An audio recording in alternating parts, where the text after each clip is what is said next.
السلام علیکم ورحمۃ اللہ وبرکاتہ۔ ناظرین اکرام، واقعہ کربلا کے بعد جب اہل بیت اطہار کو قیدی بنا کر کوفہ لایا گیا کہ وہ وقت تھا جب کوفہ کے لوگ اپنے کیے پر شرمندہ تھے، کسی مقام پر سیدہ زینب اور سیدنا علی بن حسین نے ایک نہایت موثر اور درد بھرا ہوا اور بیدار کر دینے والا خطبہ دیا جس نے پورے مجمع کو جھنجھوڑ کر رکھ دیا۔ جب اہل بیت کا قافلہ کوفہ میں پہنچا تو شہر کے لوگ جمع ہو گئے۔ وہی کوفہ جس نے سب سے پہلے سیدنا حسین کو خطوط لکھ کر بلایا، آج وہی لوگ اہل بیت کو قیدی کی حالت میں دیکھ رہے تھے۔ عورتیں اور بچے اسیر تھے۔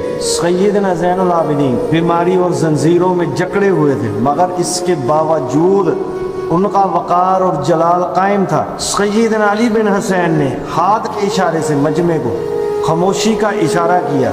جب مکمل خاموشی ہو گئی، سیدنا علی بن حسین نے نہایت درد بھری آواز میں فرمایا، اے اہل کوفہ، جو مجھے پہچانتا ہے وہ پہچانتا ہے، اور جو مجھے نہیں جانتا وہ سن لے کہ میں علی بن حسین فاطمہ کا بیٹا ہوں، رسول اللہ صلی اللہ علیہ وآلہ وسلم کہ جگر گوشہ حسین کا فرزند ہوں۔ یہ الفاظ سنتے ہی مجمع پر لرزہ طاری ہو گیا۔ آپ نے فرمایا، ہم وہ اہل بیت ہیں جن کے حق میں قرآن نازل ہوا ہے۔ تم نے ہمیں خطوط لکھ کر بلایا تھا، تم نے وعدے کیے مگر وفا نہ کی، تم نے ہمارے بابا حسین رضی اللہ تعالیٰ عنہ کو تنہا چھوڑ دیا۔ آپ نے درد بھری آواز میں فرمایا، تم نے ہمیں بلایا پھر ہم پر تلواریں اٹھائی، تم نے وعدے کیے مگر دھوکہ دیا، اب تم اللہ اور اس کے رسول کو کیا جواب دو گے؟ سیدنا علی بن حسین نے اہل کوفہ کو ان کی اصل حقیقت دکھاتے ہوئے فرمایا، تم نے اہل بیت کو قتل کے لیے میدان میں تنہا چھوڑ دیا، تم نے ظلم کو دیکھ کر خاموشی اختیار کی، تم نے حق کے مقابلے میں باطل کا ساتھ دیا۔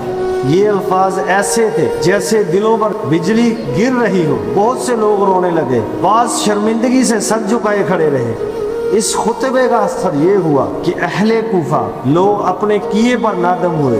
یہ خطبہ صرف ایک تقریر نہیں تھی بلکہ ایک ایسا اعلان حق تھا جس نے تاریخ کا رخ ہی بدل دیا۔ سیدنا علی بن حسین نے اس خطبے کا بنیادی پیغام جو دیا تھا، آپ نے فرمایا تھا کہ ظلم دیر پا نہیں رہتا، حق کو دبایا جا سکتا ہے مگر مٹایا نہیں جا سکتا۔ اہل بیت کی محبت ایمان کا حصہ ہے۔ اس خطبے کا خلاصہ یہ تھا، سیدنا علی بن حسین کی سچائی، صبر اور شجاعت کا روشن نمونہ ہے۔ کمزور حالت، بیماری کی وجہ سے اور قید ہونے کے باوجود انہوں نے حق کا پیغام بڑی جرأت سے لوگوں تک پہنچایا۔ ان کا ضمیر جھنجھوڑا۔ اس واقعے سے ہمیں سبق یہ ملتا ہے، ہر حال میں صبر کرنا چاہیے، ظلم کے آگے کھڑے رہنا چاہیے۔ اللہ تعالیٰ سے دعا ہے کہ اللہ تعالیٰ ہمیں اہل بیت کی سچی محبت ہمارے دلوں میں پیدا فرمائے اور ہمیں ان کے نقش قدم پر چلنے کی توفیق دے۔ آمین یا رب العالمین۔